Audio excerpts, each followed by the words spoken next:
Hey everyone, welcome to today's economics lesson about price ceilings.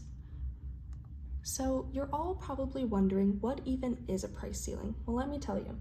A price ceiling is when the government imposes a maximum price companies can charge for a product. So that's kind of our brief general overview of what it is, so let's get into it a little bit more. So there's something called price ceiling, and there's also a binding price ceiling. As we said, a price ceiling is the maximum price the government allows companies to charge for a product or service. And a binding price ceiling is when the price ceiling doesn't allow the market to reach equilibrium because it's set below.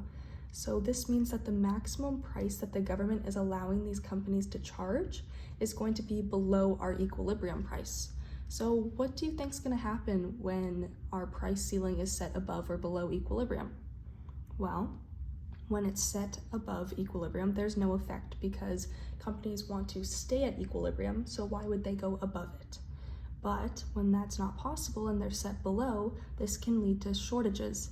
This is because supply is not able to keep up with the demand. When the price ceiling's below equilibrium, it makes it more affordable for buyers, which raises the demand by quite a lot, which ultimately leads in a shortage of supply because there's just not enough. So let's look at this example I've created. This example is a real-life example about the price ceilings of the prices of prescription drugs in Canada. In 2019, countries around the world on average spent about $552 per capita on prescription drugs. Canada spends 25% higher than that average, which is going to be roughly $687. And this is because Canada compares their prices to those of the United States, which they spend the highest amount out of all countries at $1,100. Now, Canada is deciding to not compare with the United States and instead compare with 11 countries in hopes to lower their prices. The price is expected to lower by 7%, creating a new price ceiling for Canada at $639. So, let's look at our graph here, okay?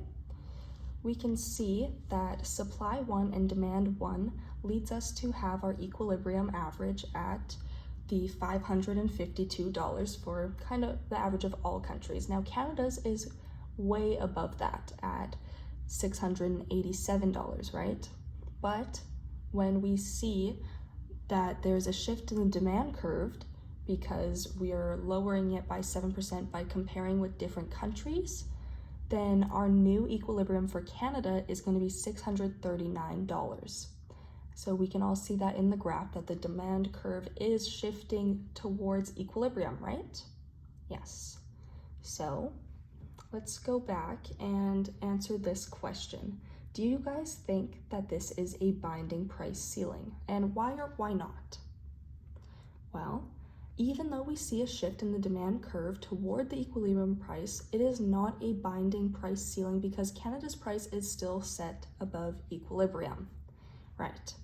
So I hope this makes sense to all of you, and I hope you enjoyed this lesson and have a great rest of your day.